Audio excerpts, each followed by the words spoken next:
Oke, selamat malam Bapak Ibu sekalian. Kita akan mendiskusikan kembali tentang polemik akhir-akhir ini yang terjadi di Labuan Bajo tentang kenaikan tarif masuk Taman Nasional Komodo. Ya.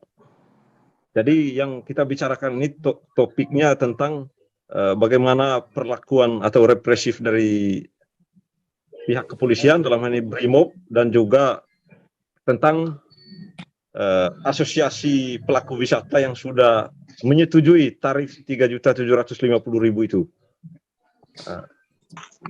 Di sini kita akan mendiskusikan ini bersama beberapa narasumber. Tentunya di sini yang tidak asing lagi Pak John Kadis. Yang berikut Bapak Marcel Ahang, Ketua LSM Lembaga Pengkaji Meneliti Demokrasi Masyarakat. Ya, dan juga Bapak anggota DPRD Kabupaten Manggarai Barat, fraksi PAN, Bapak Innocentius Penny, dan juga Ketua Perindo Kabupaten Manggarai Barat, Bapak Stanislaus Tan. Selamat malam, Bapak-Bapak. Selamat malam. Ya, selamat malam. Ya, kita pertama mendengar dulu dari Bapak Dewan, Bapak dari DPRD, Pak Ino. Ya, karena ini diskusi sudah kesekian kalinya kita lakukan, mungkin perlu ada tanggapan dari pihak pemerintah dan DPRD. Kira-kira sikap pemerintah Manggarai Barat terkait dengan apa yang terjadi akhir-akhir ini seperti apa? Ya. Oke, baik. Terima kasih banyak Pak John, Pak Stanis, Pak Marcel. Terima kasih saya diberi kesempatan untuk ikut dalam diskusi ini terkait dengan topik tadi bahwa ada tindakan represif. Bagi saya begini, apa yang terjadi, yang dilakukan oleh ada aksi demonstrasi dan segala macam itu sampai ada tindakan yang dalam tanda kutip disebut sebagai represif. Ini ekses ya.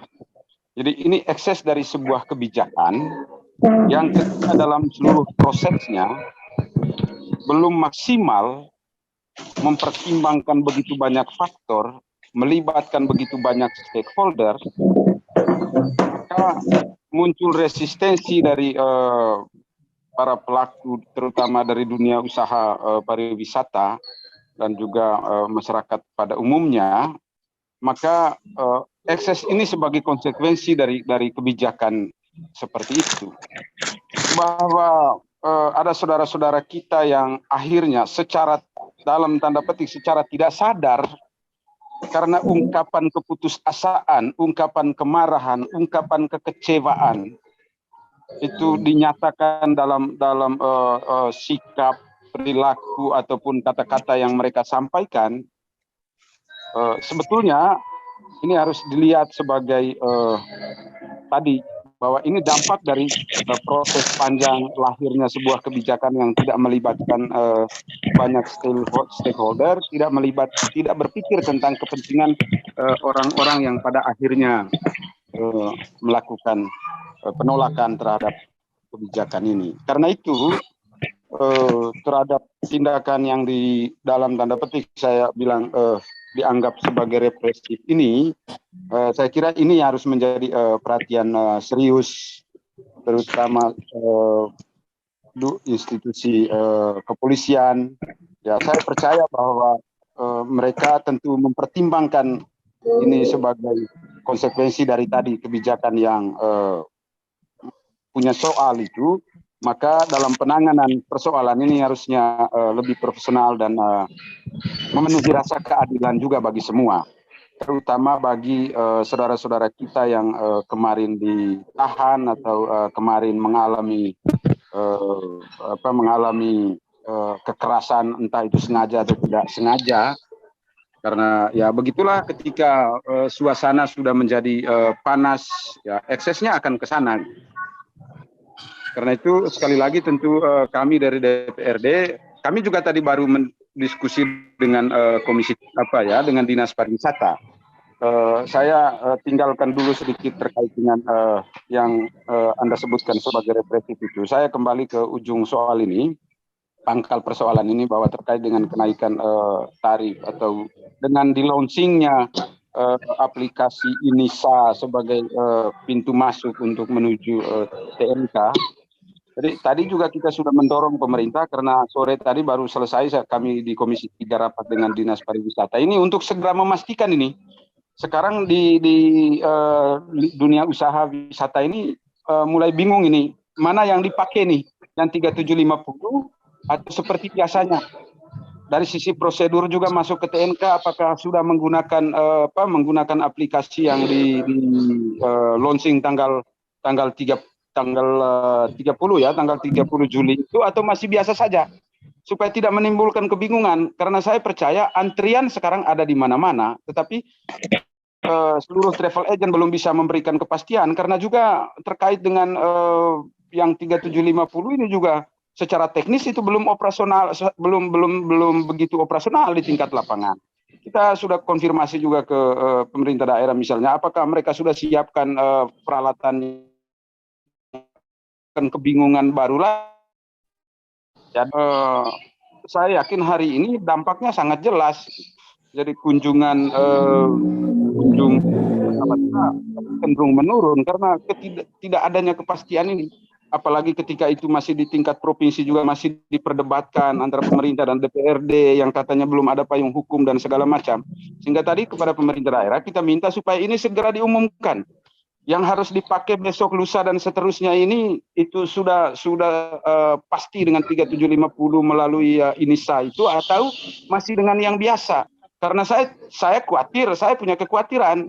Tadi kami bilang begitu, kami dari DPRD punya kekhawatiran, jangan-jangan hari ini bilang layani saja seperti biasa, tiba-tiba besok ada rombongan wisatawan yang dilayani oleh travel agent yang ada di sini, tiba-tiba sudah di tengah laut, dipanggil pulang, dihalangi karena tidak menggunakan aplikasi ini.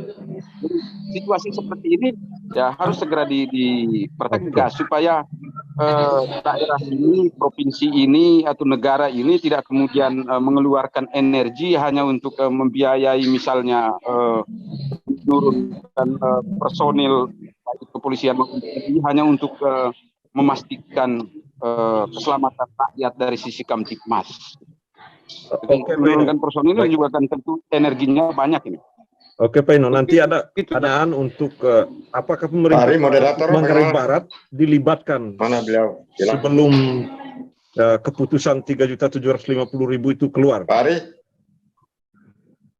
RD ya sama sekali kami tidak pernah dilibatkan untuk mendiskusikan ini. Karena itu saya sendiri sejak tanggal 29 Juni sebelum RDP-nya para pelaku pariwisata itu di kantor DPRD, 29 Juni itu juga kami sudah omong.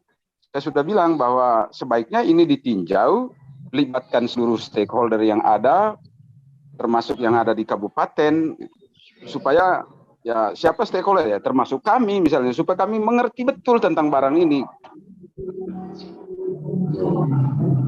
Oke, terima kasih Pak Dewan, Pak Ino.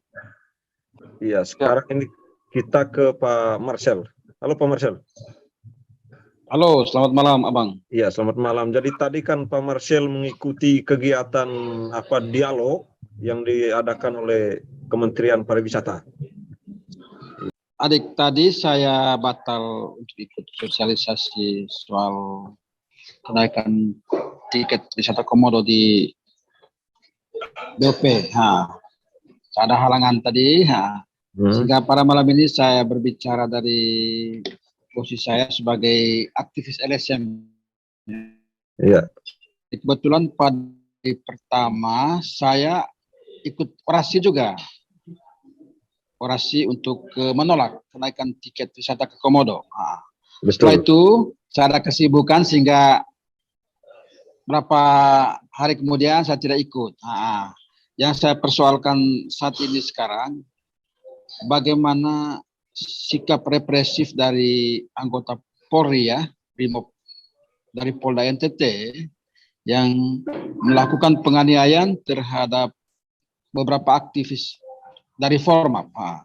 Menurut saya bahwa apa yang dilakukan oleh anggota Polres atau dari anggota Brimopolri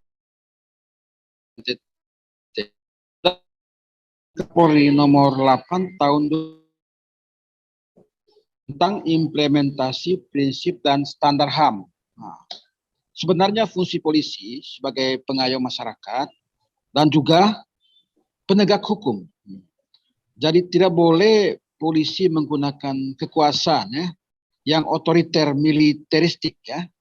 Karena saya lihat bahwa apa yang dilakukan oleh polisi ya, khususnya Polres Maghreb Barat dan Polda NTT beberapa pekan ini, mereka melakukan tindakan otoriter yang militeristik. Nah, sebenarnya mereka harus bisa memahami soal basic police unit, kepolisian yang paling dekat dengan masyarakat. Itu yang harus perlu dipahami oleh polisi.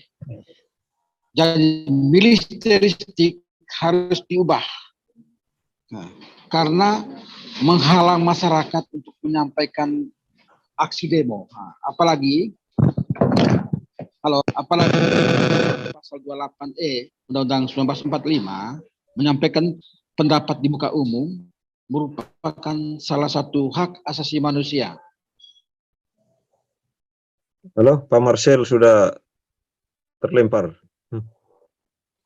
Iya, sebelum Pak Marcel kita mendengar dari kita ke Pak Stanistan dulu. Pak Stanis.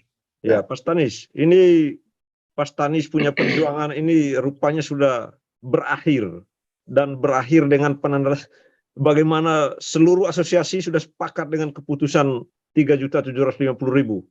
Gimana ini Pak Stanis? Nah, yang melakukan aksi penolakan ini dengan cara demonstrasi adalah kebetulan kawan-kawan yang memang menjadi pelaku pariwisata selama ini. Ini mesti dipahami terlebih dahulu bahwa ke 24 asosiasi ataupun 1.000 atau berapapun jumlah asosiasi itu sama sekali tidak bisa diterjemahkan bahwa mereka adalah representasi dari seluruh masyarakat Manggarai Barat.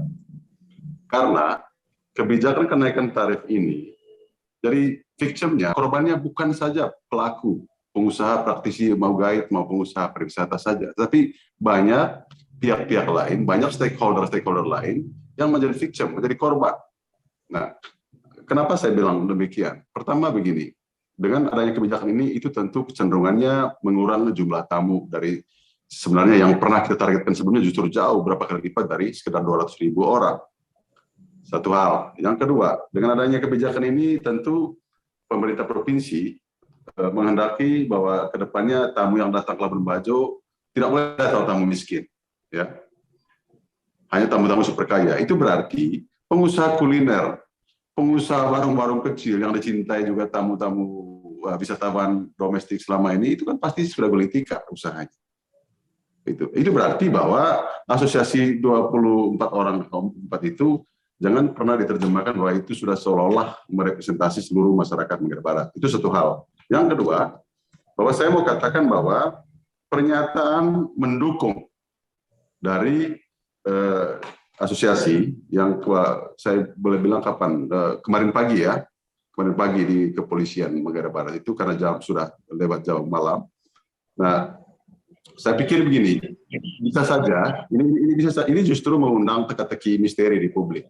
Satu begini, kemungkinan yang pertama adalah bahwa teman-teman itu berada di bawah rasa ketakutan psikologis, takut dengan dirinya sendiri. Saya tidak mengatakan ada yang menekan ya, tapi dia tertekan psikologisnya oleh karena ketakutannya sendiri, karena posisi kepolisian.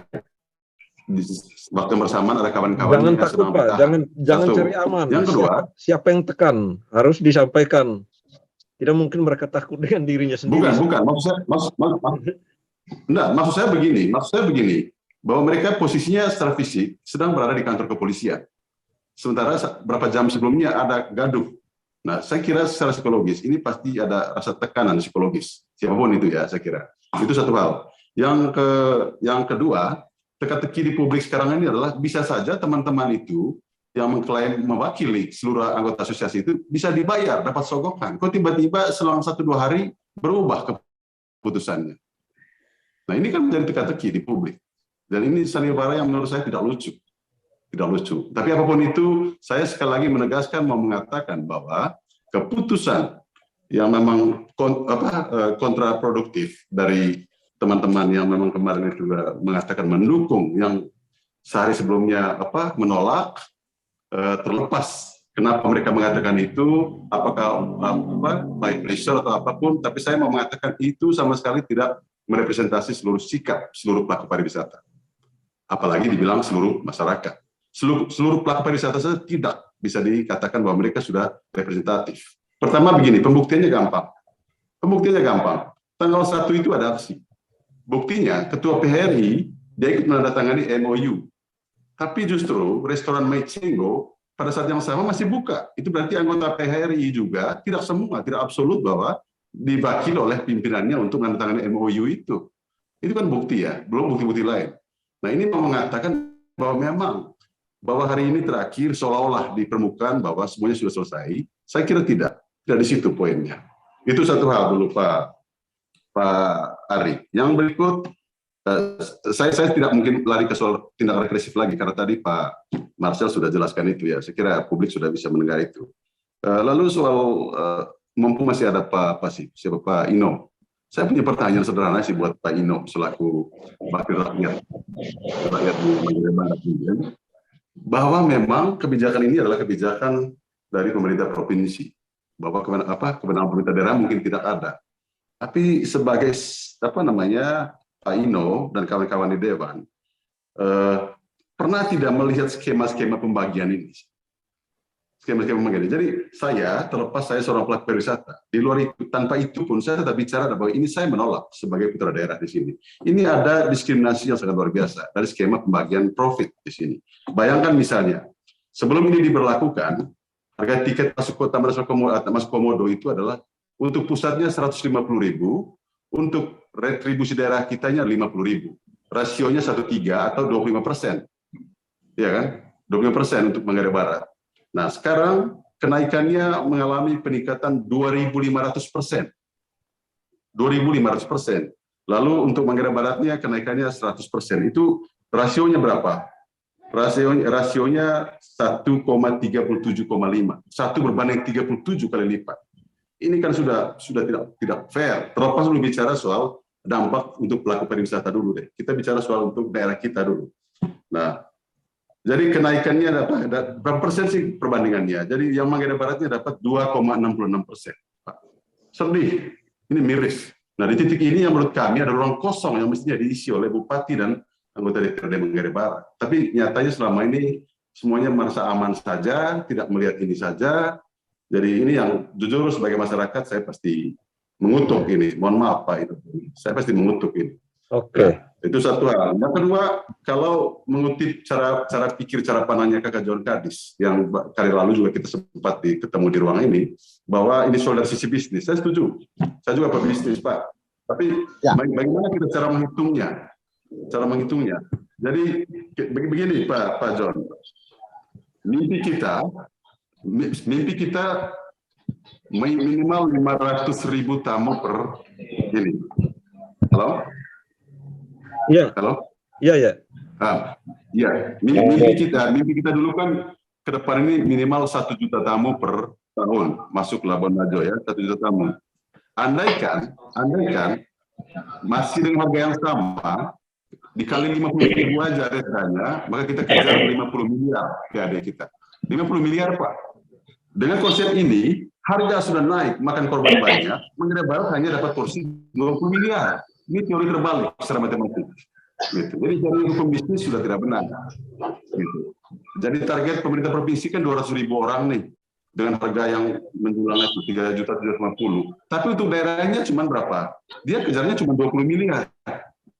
Kan lucu ini. Gitu. Jadi ada diskriminasi itu dari sisi skema. Yang sekali lagi saya mau tegaskan, Pak Ari, substansinya kan begini, pertanyaan esensinya kan begini. Apakah kemudian teman-teman di pelaku pariwisata sudah menganggap ini semua selesai? Saya bilang no way, tidak. Ini baru mulai, gitu. Ini baru mulai ya. Bahwa kami sangat memahami kawan-kawan itu kemarin yang kemudian mereka mengatakan mendukung itu hak mereka. Tetapi saya mau katakan bahwa itu sama sekali tidak merepresentasi secara absolut tentang semua anggota asosiasi.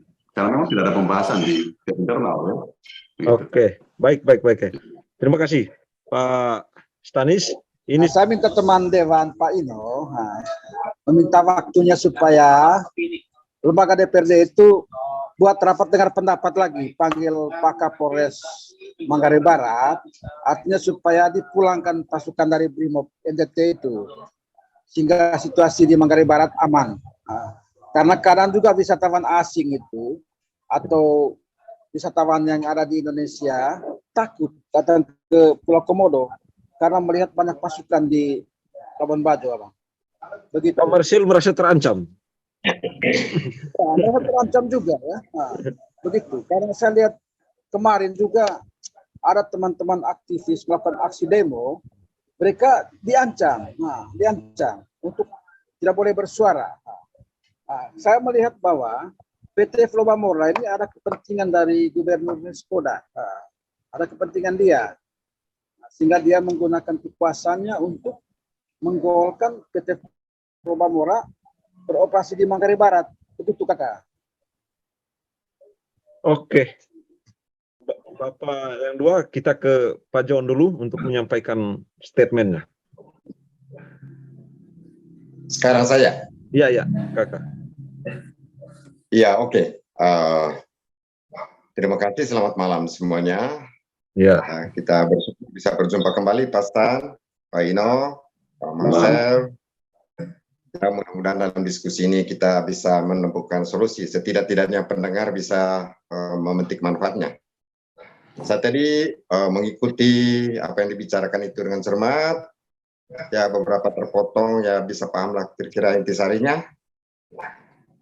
Saya mengikuti Zoom ini karena topiknya represif, tindakan represif dari polisi, bagaimana tanggapan kita terhadap resistensi dari para pelaku pariwisata yang melakukan penolakan. Jadi bagi saya dengan topik ini, ya intinya pada saat ini kita mengkritik polisi. Itu di dalam pikiran saya. Kemudian yang kedua, apakah betul ada represif atau memang tindakan itu memang sudah seharusnya?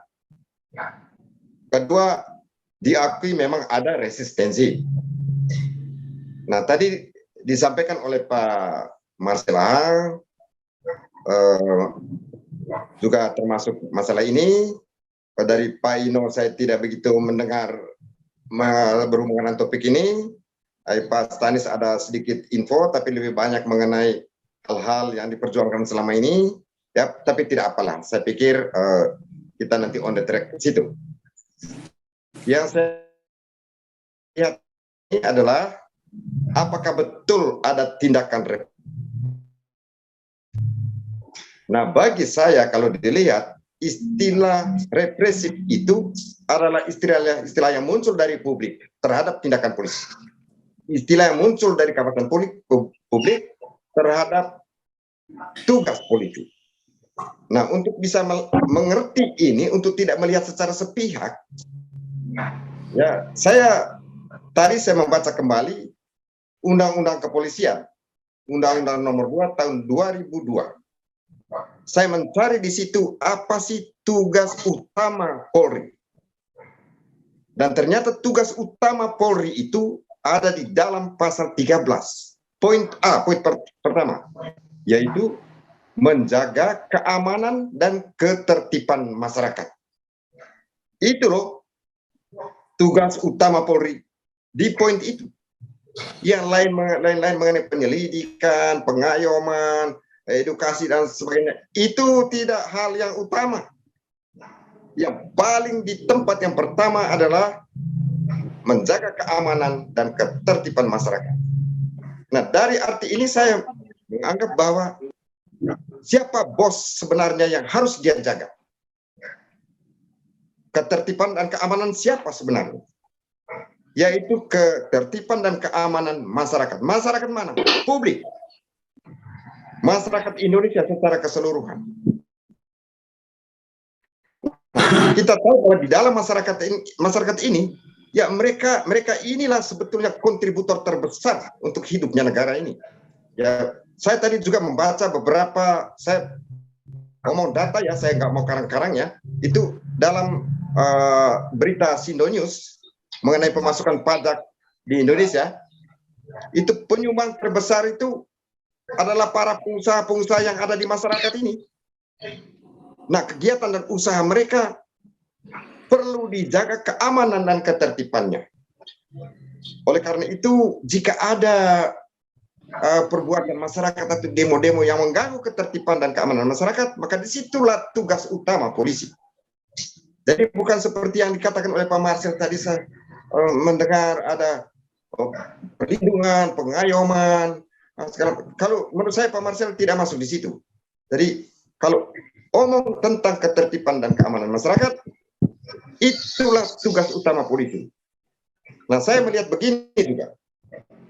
Tugas ini dia melindungi masyarakat. Katakanlah saya masyarakat, saya publik. Dia melindungi saya supaya saya nyaman, supaya saya tertib, keamanan saya terjamin untuk berusaha. Nah, ketika saya merasa terganggu di ruang publik, ya polisi inilah yang menjaga sebagai tiang. Jika ada serangan misalnya dari luar yang mengganggu keamanan, dia terbentur dia dengan itu. Nah, apakah dengan benturan itu disebut sebagai represif? Akal saya belum. Susah saya menerimanya. Karena tugasnya di situ. Ya, kesannya di masyarakat dan lain sebagainya, itu kesan yang dialami. Tetapi harus kita mengerti juga tugasnya di situ. Kemudian, mengapa bisa terjadi bahasa represif? Ya, mungkin karena kita trauma dengan masalah lalu ya, pada zaman Soeharto, di mana polisi itu identik dengan militer, militeristik, seperti tadi diistilahkan oleh Pak Marcela. Ya, saya pikir stigma seperti itu kita buang. Menurut saya. Berarti Pak John. Halo, Pak John. Halo. Bentar Pak, saya selesaikan dulu. Tahun 2002 itu sudah ada undang-undang perubahan, renovasi seperti apa sebenarnya Polri ini. Sehingga di situ kita melihat Polri tugas utamanya adalah ketertiban dan keamanan. Nah, kita bisa melihat pada saat Polri menjalankan tugasnya, menjaga keamanan dan ketertiban masyarakat, kita bisa melihat ada kejadian tempo hari beberapa tahun lalu, dia ditembak selama berjaga di pos polisi, di posnya, dia tidak berbuat apa-apa, padahal dia sedang mengatur lalu lintas. Nah, ini terjadilah korban. Itu kita harus melihat secara jujur. Kedua, yang saya lihat tugas polisi ya, di dalam kasus masalah kenaikan tiket ini, itu Polri tidak berada di pro atau kontra terhadap alasan kebijakan ini atau alasan penolak, juga tidak pro dan kontra terhadap tujuan dari kebijakan ataupun alas penolakan dari para pendemo. Dia hanya berada di tiang satu saja. Ya, ketika terjadi perdebatan, ada gesekan, ada gangguan di publik, di situ dia tegak berdiri. Nah, itu yang pertama saya kasih tahu. Kemudian yang kedua, ketika ini terjadi resistensi, pertanyaan saya, kemana DPR selama ini? Ini kan kejadian tiba-tiba datang dan terjadi perubahan. Nah, sebetulnya yang publik mau harapkan, DPRD di Manggarai Barat, di mana konstituennya itu adalah rakyat ini, para pelaku pariwisata, seharusnya atau diharapkan DPR memanggil bupati, mendengar suaranya. Pak, kok tiba-tiba terjadi begini, Pak? Kok ada perubahan begini di rakyat kita, Pak? Lo mereka mau mencari penghidupan sekarang terganggu, Pak. Jadi dengarlah dia, panggil dia untuk, kok dia diam saja selama ini? Nah, terjadi resistensi. Pertanyaan kedua untuk DPR adalah, setidak-tidaknya selama ini, kemana kuping mereka mendengar seruan masyarakat sebelum sampai di RDP? Paling tidak harus ada kepekaan untuk mengetahui, oh akan terjadi resistensi. Nah, saya melihat DPR di sini tidak berfungsi sama sekali. Malah DPR dia menunggu di ruang rapat di DPR, menunggu rancangan perda, sampai itu harus berdebat. Padahal gejala sudah ada. Nah, yang ketiga ini Pak Stan, kalau mau dilihat Ya, saya tidak tahu persis ya, mendapat info dari Pak Stanis tadi bahwa ternyata yang 24 yang menandatangani itu belum tentu mewakili semua para pelaku pariwisata. Ada yang lain lagi, sudahlah kita pahami. Tapi saya juga bisa memahami dikatakan karena publik Manggarai Barat belum tentu juga semua sepakat dengan itu. Atau mungkin semua juga sepakat dengan itu. Tetapi saya mau katakan ini Pak Stanis, apapun perbedaan-perbedaannya, yang kita lihat sekarang bahwa janganlah kita masyarakat ini merasa bahwa kita bentur dengan polisi, bukan. Itu pandang pengamatan. Yang kita bentur ini adalah terhadap kebijakan dari gubernur. Oh ya, sepakat lah. Itu sebenarnya benturannya. Jadi jangan kita lawan polisi. Jadi polisi menjaga ketertiban. Jangan kita melabrakkan diri di situ.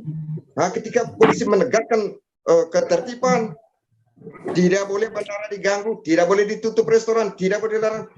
Dia tegakkan itu ya nabrak. Bukan dia yang dilawan, Pak. Dia menjaga supaya ini nyaman. Yang dilawan oleh ini sebenarnya adalah kebijakan itu.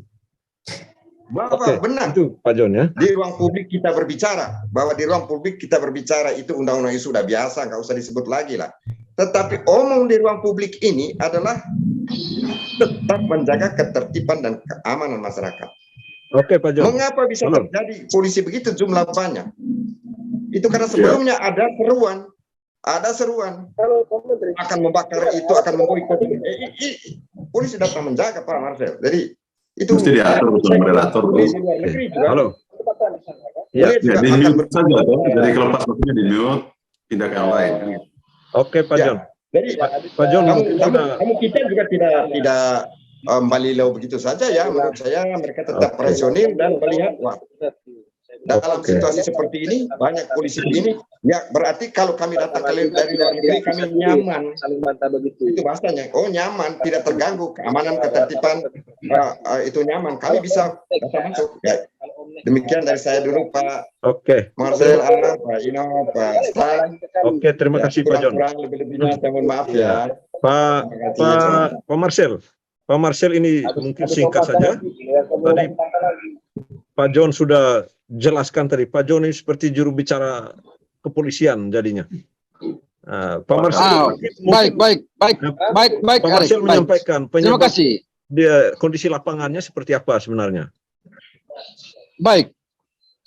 Oke, Adek. Nah, kalau saya tidak sepakat apa yang disampaikan oleh Pak John, seolah-olah dia mendukung polisi. Pertanyaan saya, apakah Pak John tega kalau masalah pendemonstran itu dipukul, dianiaya oleh polisi, sementara mereka baik-baik saja? Itu yang harus perlu dipikir Pak John. Ya. Bahwa masyarakat itu harus dilindungi. Polisi itu pengayom, penegak hukum. Dan cara dia untuk melakukan tindakan anarkis tidak boleh. Tidak boleh Pak John. Begitu. Saya lihat Pak John itu mendukung sekali polisi untuk melakukan tindakan represif di Manggarai Barat. Begitu. Begitu Pak John. Apalagi kan saya juga termasuk yang ikut demonstran kemarin Pak John. Saya melihat tindakan polisi itu seperti ada isi militeristik ya. Siapa? Saya malah setuju Pak Marcel, kalau ada oknum polisi yang tidak menegakkan ketertiban, tidak teguh dan kekeh menegakkan itu, lalu dia oknum itu ya dia bolos, lalu dia pukul tanpa sebab, dia tangkap, itu harus diproses Pak. Saya setuju itu. Tetapi di satu sisi harus kita lihat, harus didetail secara mungkin. Saya hanya bilang aturannya bahwa kalau sudah terjadi, tugas utamanya kita hormati. Nah kalau ada terjadi demikian tadi Pak Marcel, ya saya juga setuju Pak Marcel, kalau ada begitu ya diproses Pak. Berarti dia dalam pelaksanaannya tidak menjalankan tugas yang sebenarnya. Tapi pertanyaan saya adalah, sungguh-sungguh harus melihat data, ada videonya, diproses tanpa sebab, dan segala macam, terjadi luka karena tanpa sebab. Itu hal-hal begitu, saya pikir itu biasa-biasa saja. Tetapi saya mau mengingatkan, saya bukan juru bicara polisi, tidak. Ada apa sih, saya juga nggak dibayar untuk itu Pak Martin. Jadi, saya hanya membaca undang-undangnya begini, Iya. ini tugas utamanya begini. Jangan-jangan begini loh Pak Marcel, jangan-jangan begini loh. Ini lagi berdiri yang tegak ya. Ini orang publik lagi lalu lalang. Nah ini mau nyerbu ke sebelah. Yang ini kan harus pasang badan Pak. Pasang badan Pak. Jadi dia harus membela, menjaga masyarakat ini. Ya kira-kira itu kritisnya Pak. Mungkin Saya tambah sedikit. Saya tambah sedikit Pak Jon. Singkat Pak, 1 menit saja. Oke, baik. Terima kasih ya. Apa yang dilakukan oleh polisi kemarin itu melakukan penganiayaan terhadap massa demonstran, dia sudah melakukan pelanggaran ya peraturan Kapolri nomor 8 tahun 2009 tentang implementasi prinsip dan standar HAM. Begitu ya Bang? Iya. Oke. Saya bisa Terima paham. kasih. Oke, Ya, Pak saya Jon bisa ya. paham kalau Saya kira nanti Ya. Pak Jon tadi terlalu banyak pertanyaan Pak Jon tadi, dan itu pertanyaan itu ditujukan ke semua, termasuk ke Bapak anggota DPRD Kabupaten Manggarai Barat, Pak Ino. Pak Ino mungkin bisa menjelaskan terkait dengan pertanyaan dari Pak Stanis tadi. Di mana posisi DPRD Manggarai Barat? Kok persentase untuk Manggarai Baratnya sangat kecil? Itu pertanyaan pertama. 2,6. Dan pertanyaan-pertanyaan dari Pak John Kadis, dan juga dari Pak Marcel. Mungkin bisa langsung ditanggapi oleh Pak Ino sebagai anggota DPRD Kabupaten Manggarai Barat. Oke, baik. Moderator, begini. Saya coba merespon semuanya. Sekalipun tadi saya tidak menangkap dengan baik karena putus-putus audionya. Terkait dengan yang disampaikan oleh Pak Stanis, setuju Pak Ketua Pindo bahwa karena kesadaran akan itulah maka DPRD itu waktu RDP di hadapan pemerintah sudah mayoritas fraksi menyatakan menolak kebijakan ini. Sebelum RDP saya sudah cerita tadi tanggal 29 Juni kita juga sudah mendorong pemerintah untuk meninjau kembali ini karena kita lihat akan ada potensi itu. Karena kalau sampai wisatawan berkurang hanya gara-gara karena tiket ini, maka itu pasti akan berdampak kehilangan besar pendapatan. Jadi misalnya yang paket EV itu yang 15 juta, di alokasinya itu kan ada PAD provinsi dengan kabupaten 200.000. 200.000 itu untuk 4 orang. Itu artinya kalau dibagi 200.000 bagi 4 orang berarti 50.000. Kalau dibagi 2 berarti per orang dari wisatawan kita hanya dapat 25.000 Pak. Ya.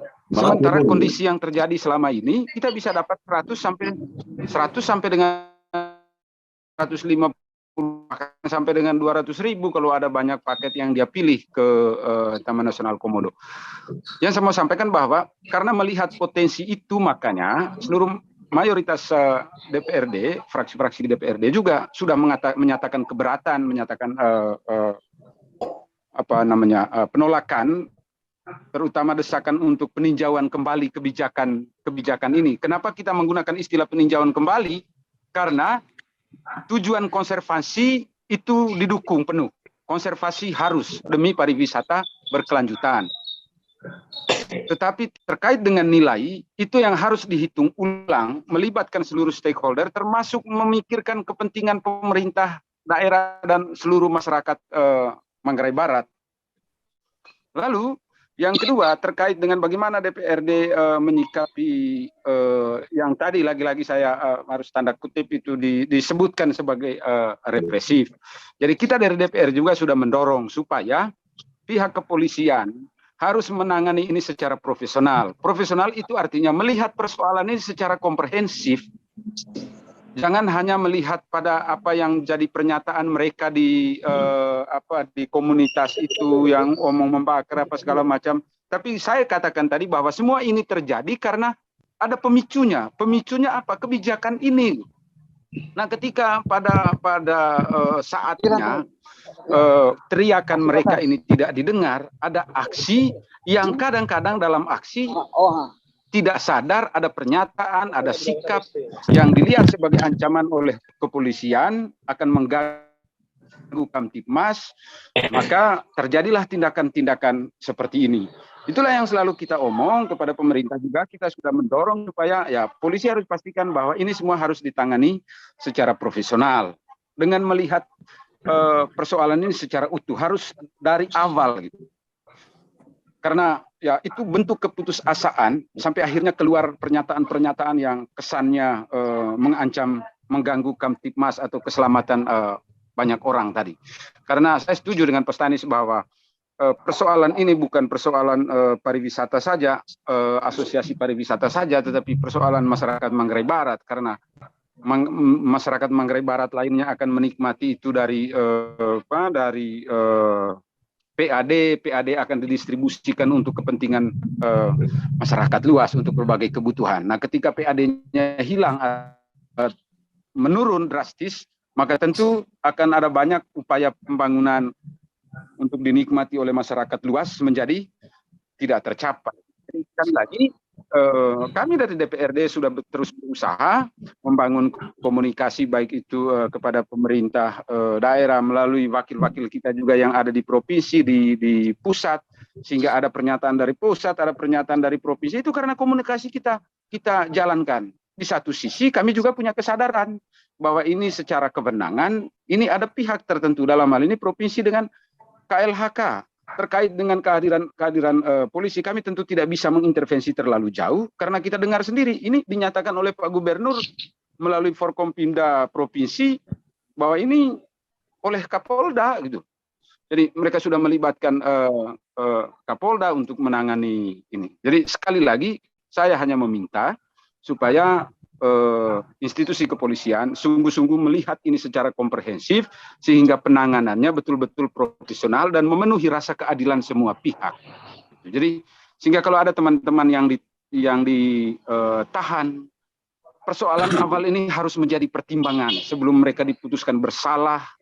Seperti apalah proses hukum kemudian, tapi harus dilihat bahwa ini hanya ekses sampai mengeluarkan pernyataan karena bentuk putusasaan. Jadi saya kira itu yang bisa saya sampaikan untuk merespon apa yang disampaikan oleh Pak Stanis, Pak Marcel, dan Pak John. Jadi kami juga tidak pernah berhenti mendiskusikan ini lalu menyampaikannya kepada para pihak yang punya kewenangan. Ya tadi saya, demikian. Tadi Pak Ino, saya tadi mengkritik Pak Ino. Sampai saat ini Pak Bupati Edi tidak ada suaranya pasca peristiwa seperti ini. Kita berharap DPRD sebenarnya bisa berkomunikasi untuk mendapatkan info-info bagaimana sebetulnya sikap dia terhadap kejadian ini. Ini rakyatnya sendiri loh. Bagaimana Pak Ino? Ya Pak Ino. Ya. Ya tadi Pak. Halo, Pak John ada pertanyaan tadi. Iya, Pak Bupati kelihatannya belum mengeluarkan atau gimana? Coba diulangi Pak John. Begini maksudnya, tadi saya kan Pak Ino menceritakan ada komunikasi dengan DPRD provinsi, dengan pusat, dengan gubernur, tetapi tidak menyebutkan Bupati Manggarai Barat. Nah, pasca peristiwa ini dan sebagainya bagaimana tentang dia? Publik berharap ada komunikasi DPRD dengan Bupati kita ini yang berada di lokasi ini. Ini kan rakyatnya dia. Nah, itu yang perlu kami dengar dari Pak Ino, mungkin ada info untuk itu. Ya, silakan Pak Dewan. Halo? Halo Pak Ino?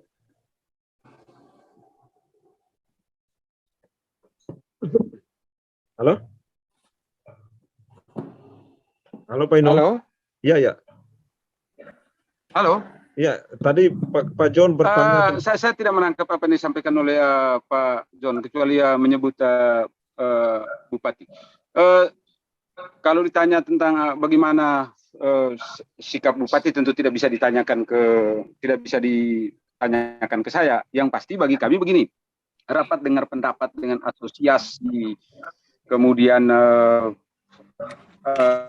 di komisi itu unsur pemerintah ada. Unsur pemerintah ada, itu artinya pemerintah sudah tahu bahwa ini yang akan terjadi dan segala macam. Potensi-potensi ini kan harus diperhitungkan. Untuk selanjutnya mereka harus ambil langkah. Ya. Oke. Oke. Halo, Om Rai. Iya, halo. Terus. Halo. Ya, halo, Ya. Pak Dewan.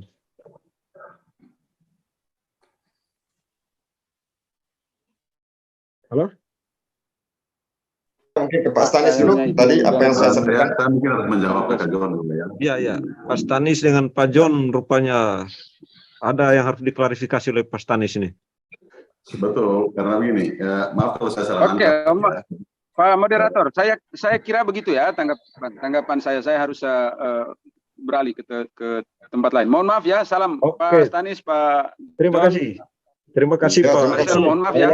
Oke, terima Ya. kasih. Ya, terima kasih. Terima kasih banyak atas kehadirannya. Oke, Ya, sekali lagi ya Pak Ari. Ya. Ya, kalau saya tidak salah nangkap tadi kan bahwa ada kesan di Pak John tadi bahwa seolah saya mencoba menghindar dari topik substansial kita. Saya kira juga ini juga tidak benar karena memang dari pertanyaan hostnya kan soal represif kemudian sampai akhirnya dari menolak tiba-tiba mendukung kan gitu. Ya. Soal asosiasi itu tadi bahwa esensinya bahwa itu sikap yang tidak representasi seluruh masyarakat Manggarai Barat. Karena di sini masih ada kelompok pedagang sayur, pedagang buah, ada yang buka kos, ada yang buka losmen, buka homestay dan seterusnya. Itu mereka itu kan kita belum dengar apa itu. Itu satu hal. Yang kedua, bagi kelompok yang memang tidak secara langsung mendapatkan keuntungan langsung dari pariwisata ini, saya kira juga debatable. Contoh saya pun, tanpa saya menjadi pelaku pariwisata hari ini, saya tetap menolak ini. Karena pertama, ada diskriminasi dari pembagian profit, skema itu. Dari dulu belum naik aja, kita udah dapat 25% perbandingannya. Coba, ini by data deh. Dari 50 banding 150.000, Pak John. Itu 1/3 atau kita dapat 25%. Kan sekarang ini naik yang mengancam. Saya lagi nih. Halo? Iya. Iya, ya justru kenaikan ini kan 2.500%.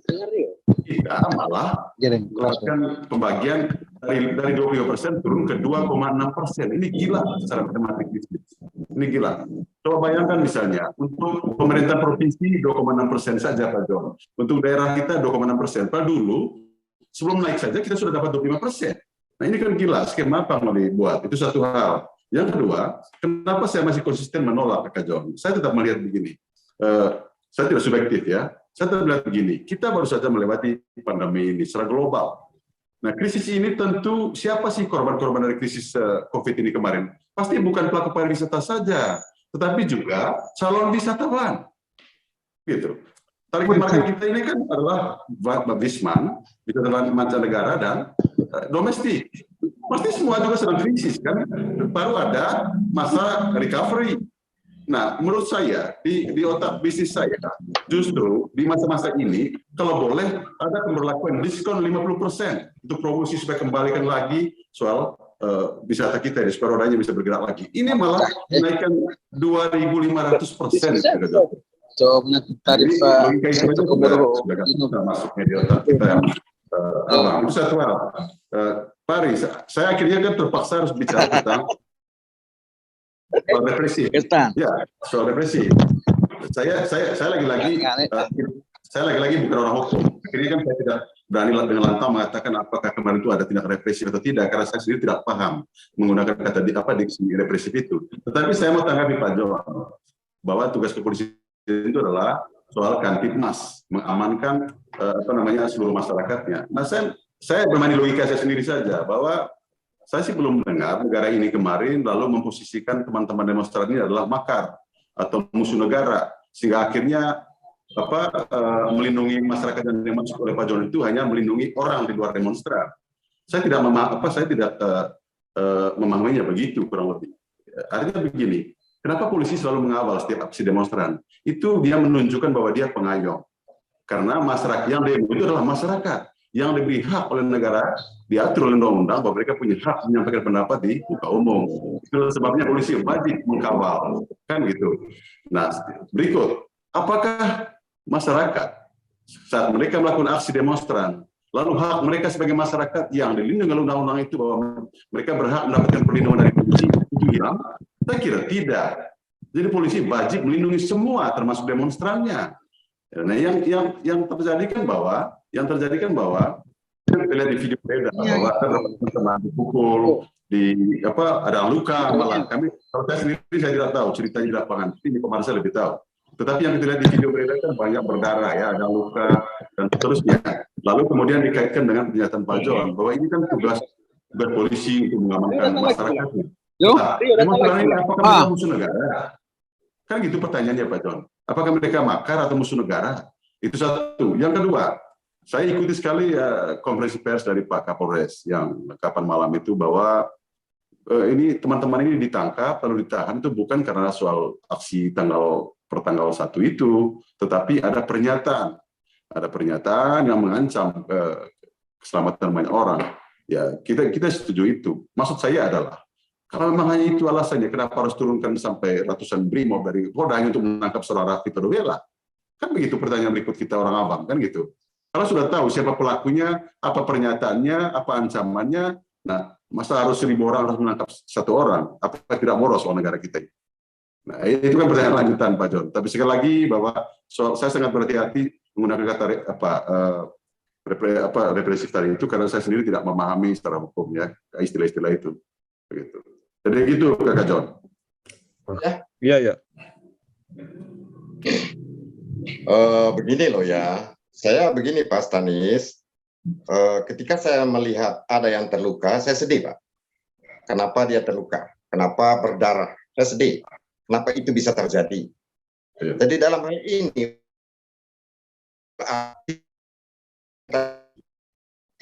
itu kalau polisi melakukan itu, bukan Pak.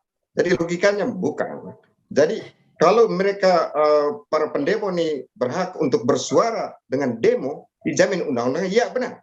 Tapi polisi berada di sana itu bukan untuk mengayomi dalam arti apapun tindakan mereka diayomi. Bukan, Pak.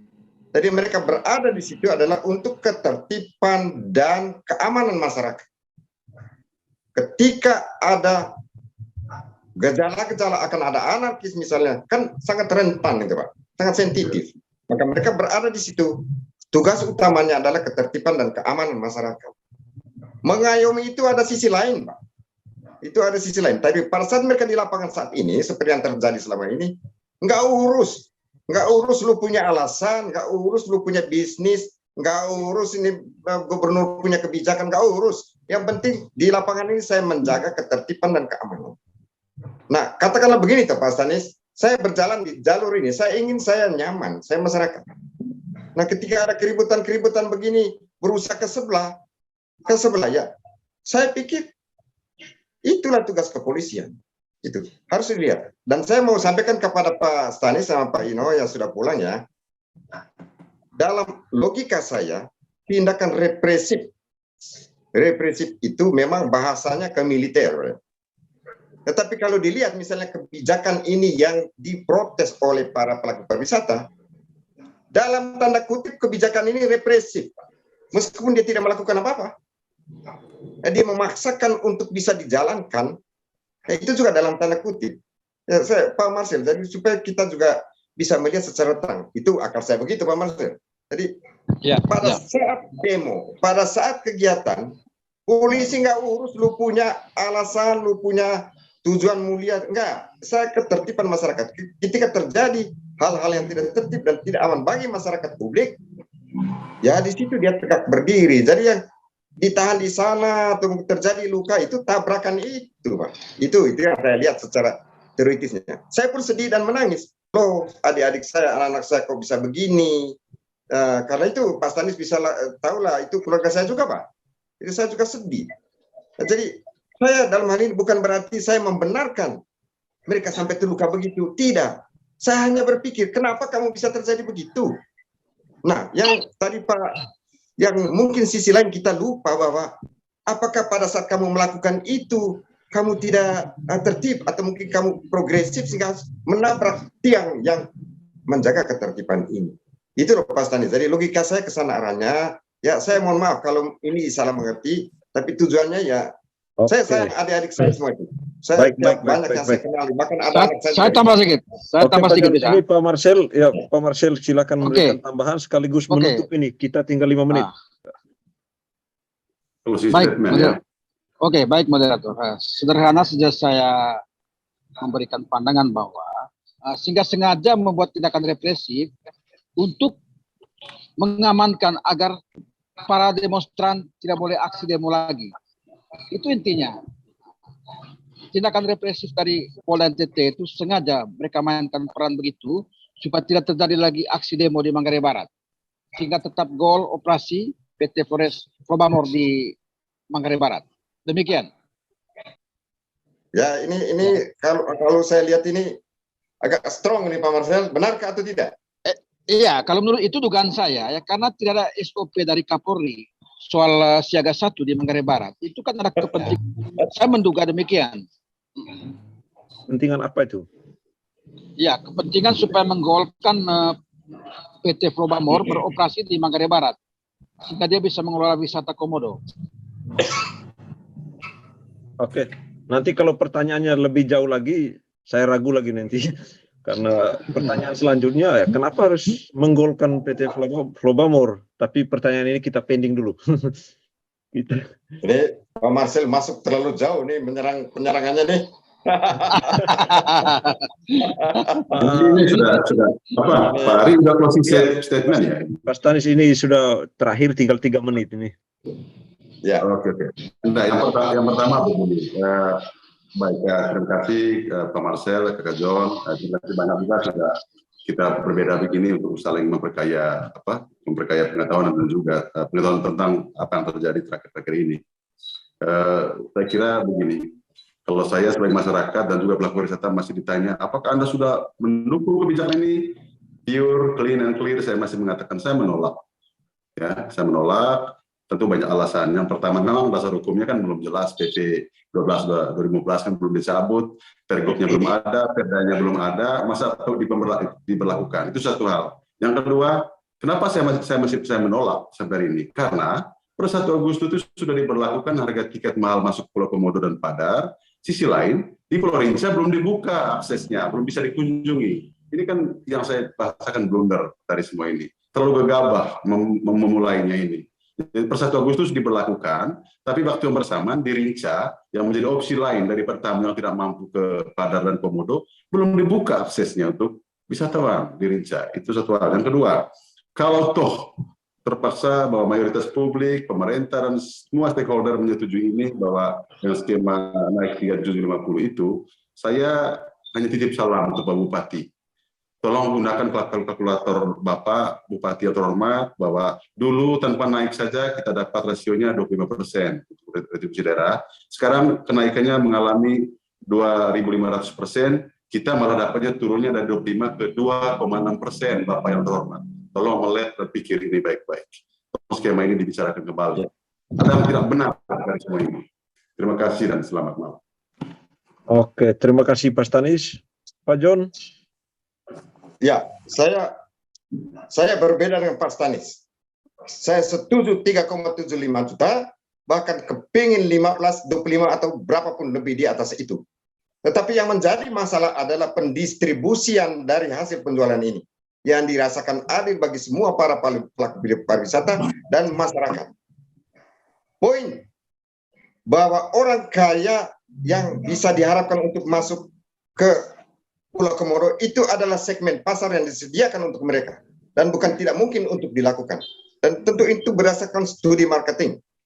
Jadi mungkin pada saat-saat transisi mungkin mereka agak lain, tetapi orang kaya ya, sifat-sifat orang kaya itu mereka punya segmen tersendiri, mereka merasa lebih berwibawa kalau mereka berada di Pulau Komodo dengan membayar biaya yang orang lain tidak bisa masuk. Harus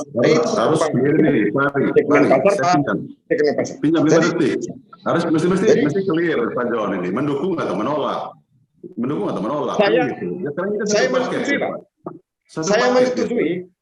Saya menyetujui kenaikan ini. Saya menolak 375, menyetujui lebih tinggi dari itu, Pak. Itu maksudnya. Lebih tinggi dari itu. Jadi saya ingin apa sebabnya? Alasannya adalah segmen pasar bagi orang-orang kaya. Loh, dia pergi di satu hotel saja bisa menginap semalam bisa $8.000, 100 juta. Dia ke sana saja dia bayar 3 juta bagi dia itu kecil. Tidak terlibat langsung di dalam kegiatan pariwisata. Mereka tidak terlibat langsung, tapi mereka mengharapkan perubahan. Ya bagi saya publik yang diam ini adalah setuju dan mungkin sejalan dengan saya di ruang publik untuk mengatakan lebih baik saya mendapat rezeki besar ketimbang saya harus menjual barang saya murah. Begitu loh Pak Stan. Menurut Ya, yang itu kan, saya... itu kan, ya betul. Artinya kan begini, posisinya seolah belum ada ya, karena ini masih ada waktu. Jadi begini, Kak John, itu kan subjektif juga. Jadi kalau kemudian Anda, Pak John, menerjemahkan bahwa yang diam itu mereka setuju, tidak bisa begitu dong. Begitu, saya juga bisa mengatakan hal yang sama, bahwa mereka diam, saya artikan bahwa mereka menolak dengan cara aksi mogok bicara, kan gitu. Kan bisa aja saya terjemahkan begitu. Artinya begini, buktinya pertama saya sendiri sudah tolak. Pak Marsha sudah tolak, itu berarti masih ada masyarakat yang menolak kebijakan ini. Begitu. Nah, kita lihat objektif sekarang. Nah, kenapa maksud saya tadi, yang saya masuk ke tadi kan begini, karena Kak Jorga selalu melihat begini selama ini. Kita lihat dari sisi konsep bisnis, Pak Stanis. Sesuatu yang bagus nilai harga nilainya, value-nya tinggi harus dijual mahal. Saya setuju secara bisnis, Pak. Tetapi kemudian itu akan memakan korban, antara petik ya. Apa misalnya?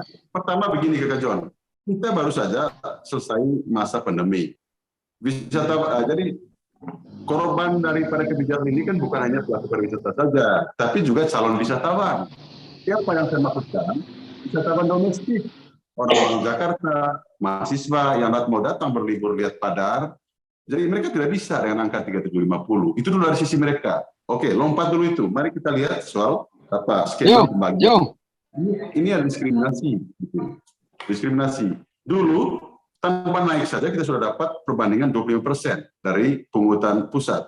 150.000 ke pusat, kita dapat 50.000, 25%. Nah hari ini ada skema kenaikan 2.500%, kita malah dapatnya cuma turun 2,6%. Ini kan gila ya. Oke, saya paham itu Pak Stan. Ya ini kalau Pak Stanis dalam suksesi pilgub yang lalu kok kenapa tidak memenangkan yang lain ya? Justru ini Pak Victor yang lolos. Beginilah jadinya, kira-kira begitu. Artinya begini, apa yang diulas oleh Pak Stanis ini artinya begini, kita punya mindset menurut saya itu kita melihat bagaimana pemerintah mengambil kebijakan seperti ini. Lalu bagaimana respons kita? Saya berulang-ulang kali mengatakan bahwa tinggal distribusinya yang diatur, dialognya dan segala macam, supaya nanti bisa dirasakan keadilan dari angka itu. Itu maksud saya. Kemudian kedua, kalau kita melihat juga bahwa kita saya mencoba memahami ya apa maksud pemerintah untuk ini. Saya punya pandangan bahwa mereka bermaksud untuk peningkatan kesejahteraan rakyatnya. Tentu bukan hanya para pelaku pariwisata, juga publik yang lainnya. Saya melihat situ Pak Stani. Jadi kedua saya mau tekankan bahwa ya tidak ada kebenaran mutlak dari argumen yang kita sampaikan ya. Begitu pula kebijakan itu juga tidak mutlak ya. Makanya yang dibutuhkan di sini adalah komunikasi, ya dialog. Mau angka berapapun, yang penting itu disepakati oleh semua dan dirasakan baik semuanya. Ya, kenapa? Belum apa-apa dan lain sebagainya kita sudah protes. Wah, kapan kita bisa masuki area perubahan di kawasan super? Ya mungkin ini tanda-tandanya. Saya juga memaklumi Pak Stanis bahwa setiap untuk loncatan masuk ke ruang perubahan ya banyak tantangannya Pak Stanis. Jadi seperti Pak Stan sering bicarakan bahwa tidak mudah, buat kebijakan ini tidak mudah, itu saya paham sekali. Tadi argumen yang disampaikan juga paham sekali. Cuman sekarang saya berpikir, ya kalau seandainya saya gubernur atau Pak Stanis gubernur, mungkin hal ini tidak terjadi. Tapi ketika terjadi begini, saya selalu berpikir bahwa ada hal baik yang mungkin dia mau terapkan sepanjang dia menjadi gubernur, karena kita semua saat ini menjadi rakyatnya kan, kira-kira begitu. Pesan saya ya. Pak Pari, saya izin jawab ya, karena ada di luar tadi soal untuk pilgub kemarin kan saya suksesi Pak Leskodat ya, itu betul Pak John, karena Partai Golkar termasuk yang mendukung ya. Ini di luar konteks ini, tapi saya harus menjawab. Karena dulu kita dijanjikan Pantai Perde akan diserahkan ke Kabupaten Manggarai Barat, Pak. Tapi hari ini bukan diserahkan, malah menjadi milik aset Pemprov, tapi diterlantarkan, sudah ada bangunan. Malah sekarang lompatannya malah mau berambisi kelola komodo. Gitu. Pantai-pantai aja tidak diurus sampai hari ini. Yang dulu pernah janji katanya nanti kalau saya gubernur akan diserahkan ke Manggarai Barat. Gitu Pak John. Itu alasan saya dulu kenapa dukung beliau. Ya, silakan sekarang menikmati kebijakan beliau toh. Iya, ya Pak Salis. Bagus ini diskusinya. Baik teman, Ya. kita break dulu ya. Kita break dulu. Kita break. Tidak, Pak Marcel tadi lupa direkam tadi, harus diulang closing statement Pak Marcel nih. Ya, pernyataan Pak Marcel belum kita dengar terakhir. Ya, terakhir begini Kakak John. Pas Ya. saya dari Ya, LSML PPDM menyatakan bahwa saya menolak kenaikan tarif harga tiket yang cukup fantastis ya. Saya menolak. Sekali lagi Ya, saya oke. menolak Dengan alasan kenaikan tiket ya. itu. Lalu yang Saya minta represifnya, yang represifnya gimana Pak Marcel? ya tindakan represifnya artinya polisi harus bisa merubah. Jangan pakai pola itu lagi. Pakai pola yang pendekatan persuasif. Itu cara yang paling bagus, persuasif dengan masa aksi demo. Jangan melakukan tindak represif. Tuh. Ya. Halo. Nah, ya, telepon. Pak Marcel saya sanggah ya. Ya. Saya berpikir begini, kata represif ini, istilah represif ini datangnya dari mana? Ya, terjadi represif, bahasa represif dari mana? Ya, kalau tabrak polisinya begini, terluka, ya apa yang terjadi? Ya di sini rakyatnya, pendemo ini bilang represif, padahal dia bentur dengan keras, tidak jebol ini polisi, dia tetap tegak. Nah, ini juga Pak Marcel harus berpikir ke arah situ. Tetapi saya hormati pendapat Pak Marcel. Jadi saya lihat begitu concern dan Oke, siap. Oke. Isi debatnya udah lebat Pak John. Biarkan Salam beliau hormat. menyampaikan pendapatnya. Selamat malam, Kakak Stanis. Saya izin pamit. Izin pamit. ya Pak Marcel silakan. Oke. Saya izin pamit, Kak. Oke. Oke. Siap, siap.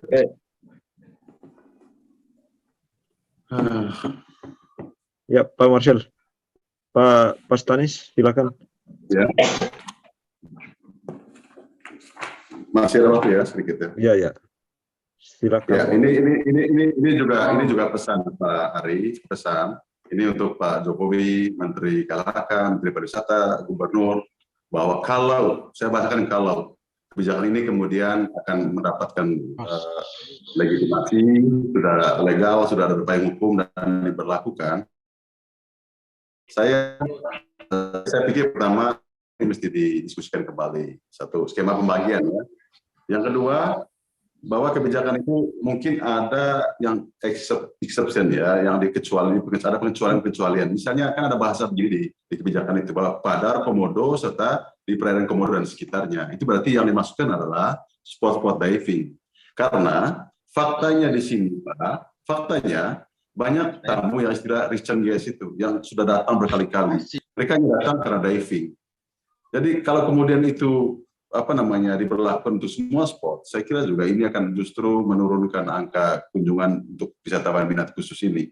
Artinya kan begini, di sisi lain dulu kita sudah berjuang keras ya untuk mengubah nasib para nelayan itu untuk menjadi bergerak di bidang pariwisata, untuk mengurangi tingkat pelanggaran di dalam taman nasional. Karena dulu kan orang-orang itu kan nelayan itu kan menangkap dengan cara merusak dan seterusnya. Nah kami buktikan itu di tahun 2016. Saya melalui Yayasan Komodo kita waktu itu saya yang bikin proposalnya untuk mengusulkan untuk melatih anak-anak nelayan itu untuk menjadi dive master.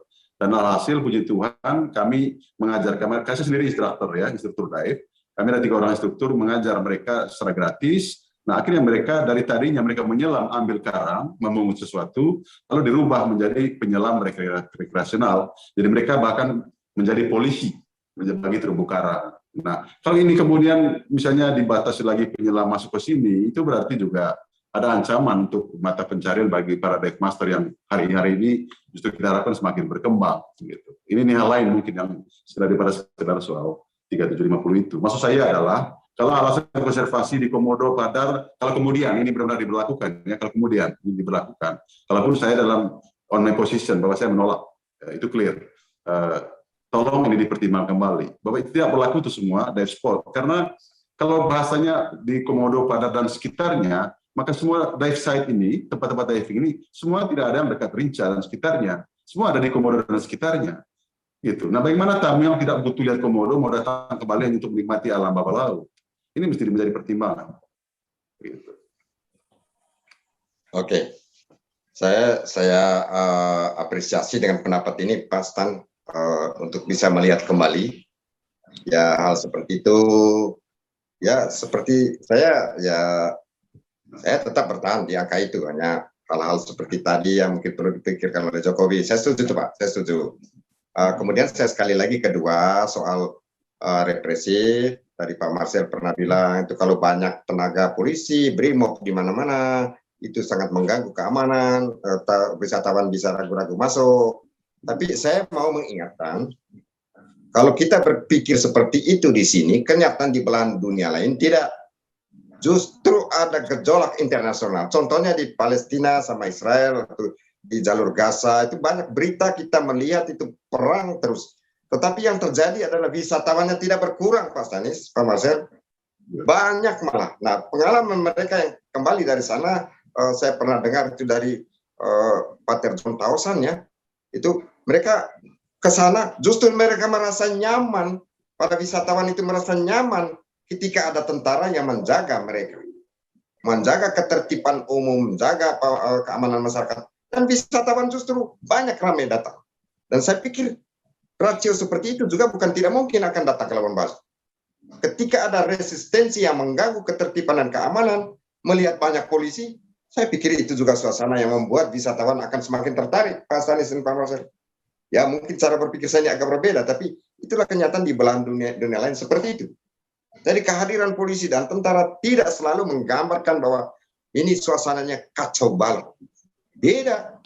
Justru ini menjamin keamanan, ketertiban wisatawan yang bisa datang kemari, dan itu malah mengundang untuk semakin datang karena keadaannya nyaman. Baik ada polisi, meskipun juga polisinya banyak, ya itu tidak ada pengaruh kalau menurut saya. Yang sekarang itu malah bagus. Ya demikian Pak Stanis, Pak Marcel, ya saya pikir sampai di sana diskusi kita. Boleh dijawab Pak Ari? Dan bersyukur ada bersama Pak Stan ya. Iya, ya. Saya lebih suka, lebih senang kalau berbeda pendapat. Iya, terakhir Pak Stanis. Pak Ari boleh ditangkap sedikit? Silakan. Ya. Ya, maksudnya kan begini, karena terpancing bicara, karena ini kan berhubungan ke pariwisata ya, saya sangat paham. Saya 20 tahun lebih di dunia ini, dunia pariwisata, bahwa tamu-tamu Eropa, tamu-tamu mancanegara ini sangat alergi dengan hal-hal tidak aman ya, hal-hal huru-hara. Tapi kan begini, kita melihat di sini kan ada ambiguitas situation kemarin itu. Ada satu sisi, pemerintah dalam waktu bersamaan mau mengatakan kepada dunia bahwa welcome to Labuan Bajo, daerah kami aman dikunjungi, silakan wisatawan datang. Waktu bersamaan, polisi menetapkan status siaga 1. Nah, akhirnya saya sendiri, tamu saya, kebetulan ada rombongan suster mestinya dari Jogja. Saya larang mereka, aduh siaga 1 Bu, suster, udah tidak boleh datang, karena siaga 1. Nah, pemahaman saya orang awam, kalau siaga 1 berarti ada darurat. Tapi menjadi ambigu, ketika kemudian waktu bersamaan juga mereka mengatakan, kami jamin keamanan. Nah, yang mana yang dipakai? Aman atau darurat? Ini sesungguhnya yang terjadi. Sehingga itu saya melihat bahwa justru, faktor dari penetapan status siaga 1 aja udah memberi 50% faktor pengaruh orang takut datang kemarin itu. Sisanya itu adalah fakta di lapangan, bahwa memang ada ancaman, karena memang ada pernyataan dari saudara kita, Pak Rafli Torbela, yang menurut saya juga polisi mungkin pada porsinya. Di sisi itu saya setuju, kalau memang ada ancaman kan Titmas. Tetapi sisi lain bahwa yang buat kita ini dari konteks pariwisata ya, saya sebagai pelaku pariwisata, bahwa tamu kita pasti sangat, dan saya sendiri aja sebagai pelaku pariwisata, sebagai seorang guide, saya sendiri sudah rasa takut. Kalau statusnya siaga 1, lalu saya masih izinkan tamu saya datang, lalu saya masuk Taman Nasional Komodo, saya pasti merasa tidak nyaman sepanjang hari itu. Nah, ini yang mungkin mari luruskan ini semua. Ya, saya pikir juga ada hal positif. saya pikir juga Pak Stanis ada hal positif di balik kontraproduktif. Jadi saya malah berpikir lain, ketika ada siaga 1 ya tamunya pasti nyaman, karena pengganggu-pengganggu ketertiban keamanan diada, sehingga program wisatawan itu tetap berjalan. Sisi itu juga harus dilihat. Jadi malah dalam tidak ada apa-apa, tiba-tiba nanti terjadi sesuatu. Nah kebetulan sebelumnya ada himbauan seperti itu, dibilang siaga 1 ya wisatawan makin nyaman, malah dia terlindungi. Karena yang dilindungi itu adalah wisatawannya, publiknya dilindungi. Dan kondisi siaga 1 itu kan sebetulnya polisi sudah mengetahui itu siapa yang sebenarnya akan mengganggu ketertiban masyarakat. Mereka sudah tahu, pergerakannya sudah tahu. Nah, sehingga mereka tingkatkan keamanannya siaga 1 untuk mematahkan hal-hal yang mengganggu ketertiban umum sehingga wisatawan bisa berjalan lancar, Pak. Itu kejadian di Timur Tengah seperti itu, wisatawan tidak berkurang datang meskipun dalam situasi medan perang. Sama saja. Begini, saya harus jawab ini. Itu kan logika bengkok. Ya. Tapi saya mengatakan itu Pak John sedang berlogika bengkok. Artinya begini, kalau ikuti cara berpikirnya Pak John, bahwa di tempat wisata, apalagi super premium ini, nah kenapa tidak menetapkan ini status siaga selama 24 jam, selama 365 hari per tahun, selama berapa abad, berapa ratus tahun per abad, supaya semua aman. Ini kan siaga 1 identik dengan keadaan ada darurat, ada huru-hara. Jangan dibalikin gitu. Jangan dong. Jangan membengkokkan logika masyarakat. Gitu. Bengkok untuk selama. Jadi begitu bahwa bagi saya positif, semakin siaga 1, semakin tamu, semakin publik merasa aman. Lah, kalau begitu kan tetap aja siaga 1 terus. 24 jam ini apa nih? Ayo, Polri silakan instruksikan itu sekarang. Kan tidak begitu cara berpikirnya, Kak John. Yang saya masukkan tadi begini. Ini fakta, saya merasakan. Tamu saya, ada rombongan suster, mestinya dalam berkunjung. Tapi karena penetapan siaga 1, maka logika pertama yang ada di otak saya orang Abang bahwa ada keadaan darurat di sana. Nah tentu saya tidak berani mendatangkan tamu saya. Hanya yang menjadi ambiguitasnya, saya agak merasa yang aneh saja bahwa yang mana yang dipakai. Malam Pak Bupati ada konferensi pers, katanya selamat datang, welcome, dan kami menjamin keamanan semuanya aman untuk dikunjungi. Lalu besoknya siaga 1, lalu siang lagi turun siaga 2. Dari 1 ke 2 aja mencerminkan bahwa ada keadaan darurat, dari sangat darurat mungkin atau tingkat kedaruratannya mungkin semakin turun dan seterusnya. Itu pemahaman saya. Tapi kalau kemudian ini dibalikin lagi logikanya bahwa semakin bagus dong kalau siaga 1 berarti publik semakin aman. Nah, kalau itu yang terbaik Kak John, kenapa Polri tidak dengan mudah saja siaga 1 aja terus karena ini super premium kan? Kalau itu yang membuat lebih aman buat publik. Tinggal dideklarasikan ke dunia ini bahwa penetapan siaga 1 ini untuk menjaga keamanan wisatawan. Titik. Kan begitu. Nah itu yang saya maksud tadi. Tidak, ini kan situasi insidentil. Nah jam, hari wisatawannya datang, jadwalnya, oh di sana kok ada keributan, ada ancaman. Pak bagaimana? Saya selamatkan tidak sampai sana. Oh aman Pak, kami sih nanti kalau saya ada penyerangan begini-begini, kami jaga Pak. Siaga 1 kami sini Pak. Artinya wisatawan terlindungi. Bukan berarti logikanya Pak Stan, maaf loh ya, itu semakin jauh lagi dari situ. Ini kan situasi insidentil Pak Stan. Saya memaham. Artinya kalau sudah terjadwal demikian, dan dia bisa tunda, ya tidak apa-apa. Kenapa? Dia dijamin aman. Kenapa? Dengan siaga 1 itu membuat wisatawan aman, dia tidak terganggu oleh apapun. Itu maksud saya, hanya di situ saja Pak Stan. Tapi ya tidak berarti berkepanjangan begitu, itu aja. Kalau itu yang dilihat bengkok oleh Pak Stan, saya malah melihat Pak Stan lari lurus malah nabrak. Itu loh Pak. Begini Kak John, kita beri ruang kosong untuk publik untuk menilai logika siapa yang bengkok dan lurus. Itu aja. Oke, terima kasih. Selamat malam. Terima kasih Pak Ari atas kebersamaan. Iya. Ya. Saya pikir ya semakin kita berbeda pendapat ya semakin bagus kan, karena ada banyak sisi lain yang mungkin bisa dilihat. Ya saya pikir masih ada perbedaan pendapat, juga Pak Marcel tadi ada perbedaan. Ya saya pikir nanti masyarakat tinggal memilih memetik yang mana itu. Oke. Terima kasih. Mungkin masih ada juga pendapat baru dari masyarakat yang berbeda dari kita. Ya. Tidak ada kebenaran mutlak ya Pak Arya. Tidak ada kebenaran mutlak. Betul. Ya, terima kasih Pak Ya, Jo. kebenaran yang ada sementara kita pakai, yaitu kita junjung bersama dan itu bisa berjalan. Oke. Besok bisa berubah ya, kita tidak tahu. Terima kasih, selamat malam. Terima kasih Pak John Kadis, Pak Stanistan, Pak Innocentius Penny, Pak anggota Dewan tadi sudah keluar dengan Pak Marcel Ahang. Jadi mudah-mudahan diskusi ini bermanfaat untuk kita sekalian dan membawa titik terang, membawa perubahan dalam proses kebijakan kenaikan tarif masuk Taman Nasional Komodo yang hari ini masih banyak ketidaksepakatan di dalamnya. Ya, terima kasih Pak Stanis ini yang masih ada atas waktunya. Mungkin